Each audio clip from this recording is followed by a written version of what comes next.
What is going on, guys, and welcome back to another very exciting video. In this video, we are going to be talking about Google or Alphabet, and in my opinion, this is one of the most interesting stocks in the stock market right now because there's a lot of negative things being said about the company. When you look at all the articles out there, all the YouTube videos, they're addressing three key things with Google. The three key things being the YouTube side of their business, how weak the position is, and how they are losing users to other platforms. The second thing is Microsoft versus Google. And Google search is obviously being put in some pressure as Microsoft is rolling out AI technology and, Bard is trying to compete with ChatGPT. And we're seeing a lot of negative drama there between those two companies of Google and Microsoft. And then the last thing that is really putting some pressure on Google as well is this FTC or DOJ case that's going on where the Federal Trade Commission is looking at Google and saying that it's a monopoly and potentially looking at breaking it up. So in this video, we are going to look at all of those different issues. We're going to give my opinion on them and what I think is going to happen moving forward. So if you enjoyed the video, make sure you drop a like down below. And if you want to see more videos like this one, make sure you hit that sub button. And all of those issues are hurting the stock in a major way. We could see that Google here today was down almost 2%. Over the last 5 days, they are down over 6%. Over the last month, down again over 6%. If we come to the high here in the last month and actually go to where we're at now, we can see that the stock is down almost 20%, 17.2%. Over the last 6 months, we can see again, the stock is down 23.5%. And over the last year, the stock is down 33.71%. One of the big arguments against Google is that their YouTube business has started to slow down in a massive way, and that basically there's not a whole lot of growth in front of it. And I would generally agree with this to a certain degree. I think that their user base is overall not going to grow at the same speed we have seen over the last few years. What we see here is Facebook is the #1 player in terms of the number of users that use its platform, sitting at 2.958 billion people. And then YouTube is right after that, sitting at 2.5 billion people. And that is the problem that you're going to run into with a lot of these social media type platforms is at a certain point, you cannot grow your user base because China does not allow YouTube and Facebook in the country. So there's 1 billion to 2 billion people that you already do not have access to. So of course you are going to see slowing down. The big thing is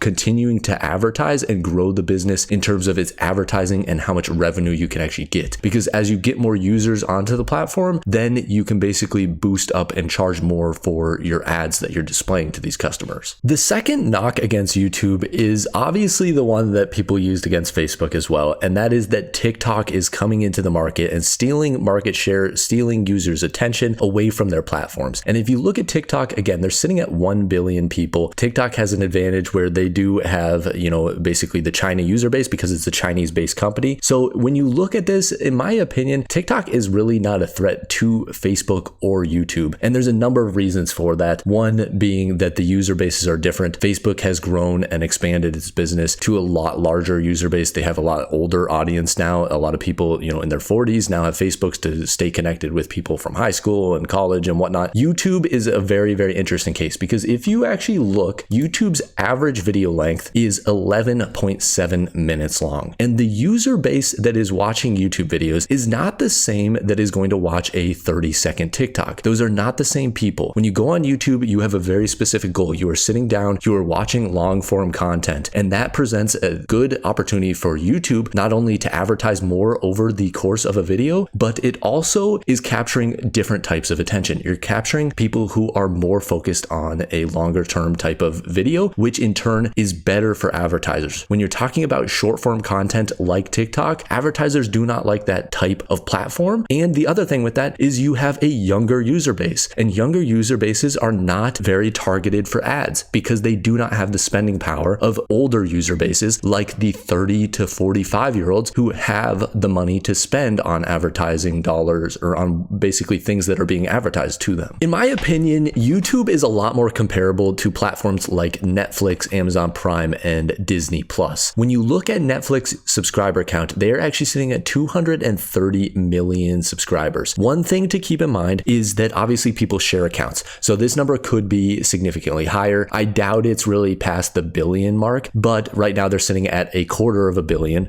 So potentially, for every one subscriber, they have 4 people sharing that account. Then you could be talking about 1 billion users. That could be more reasonable. In my opinion, it's probably closer to like 500 million is probably where their user number is at. And then Amazon sitting at 200 million, and then Disney Plus sitting at 186 million. But what's very interesting, if you actually scroll down, you could see that YouTube Premium is sitting only at 80 million. And what that means is there is a lot of potential to convert YouTube active users sitting at 2.5 billion to YouTube Premium users, because that number is only at 80 million. So there's a lot of potential there to get people to pay the monthly subscription and get YouTube Premium. I do agree that there is some risk when it comes to Google search. So what we can see here is a breakdown of Google's revenue, and we can see that 71% of their revenue is coming from Google search and YouTube and a few other of their platforms. And then they have broken out Google Ads. So Google Ads makes up another 15% of their total revenue. So 85% of revenue for Alphabet is made up from the advertising business. And that obviously is a lot of exposure to the overall business. If people start coming in like Microsoft and stealing some of that business away, that can have a huge effect on the underlying, revenue and net income numbers. When you compare Google to something like Microsoft, you can see that Microsoft is a lot more diversified in terms of its revenue streams. We can see here that Office is making up 25% of its revenue. Azure makes up another 25% of its revenue. Windows is making up 20%, gaming another 10%, and then Bing is somewhere around 6%. So Bing is the one they are really looking to expand upon. Obviously, ChatGPT is the big push right now for Microsoft. They want to expand their search engine and steal some market share away from Google. Google right now is sitting around 90% market share in terms of search engine usage, and Bing is sitting around actually the 6% number. So really what Microsoft wants to do is they want to look at, expanding Bing, getting more people onto using Bing, and potentially, ChatGPT is their way of getting more users over to their platform. However, with that diversification, you will have to pay. So we could see that Microsoft right now, their forward PE ratio is sitting around a 26.88. A year ago, they were sitting around a 36.9. And when we compare that to Google, we can see that Google is actually currently sitting at a 17.09. And then a year ago, they were sitting around a 25.71. So what this basically is saying is that for every dollar of earnings, you are having to pay $10 more for Microsoft compared to Alphabet. The last thing I wanted to touch on is the DOJ antitrust case against Google. So basically what they are doing is they are coming after Google for their advertising business.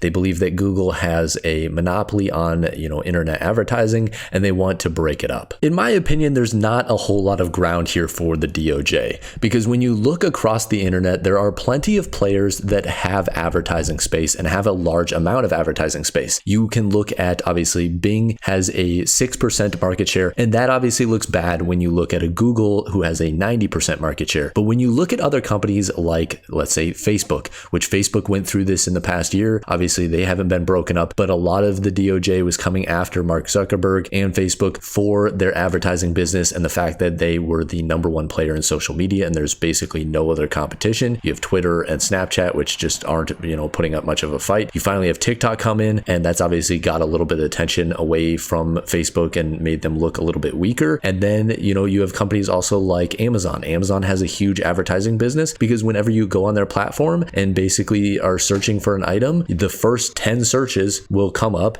and be sponsored advertisements from Amazon, where people have paid for Amazon to put their, item at the top of the list when, whatever is searched for, whether it's a wallet or, a phone, whatever it may be. So there's a lot of advertising out there. Just when you look at the search engine aspect, obviously it looks bad because you're seeing that 90% number. But when you look across the broader market of the internet, there are a lot of people who are advertising who have, market share in this type of industry. So in my opinion, the long-term risk for Google, I just don't see. I think there is a lot of potential in front of Google to expand some of their YouTube business. Like we talked about, YouTube Premium has a lot of potential growth in front of it. I think they could expand into that. I also think that YouTube, I'm surprised they don't have like a very large music streaming platform. So I could see them, developing something or even purchasing something like a Spotify and basically growing their business in that way. The thing is, I do think that the bears right now have a lot of heat and a lot of fire basically to the downside. And I wouldn't be surprised if Google actually moves down into like the $75 range. We've seen a lot of companies move back to kind of their pre-pandemic levels, and that would be around that $75 mark. And,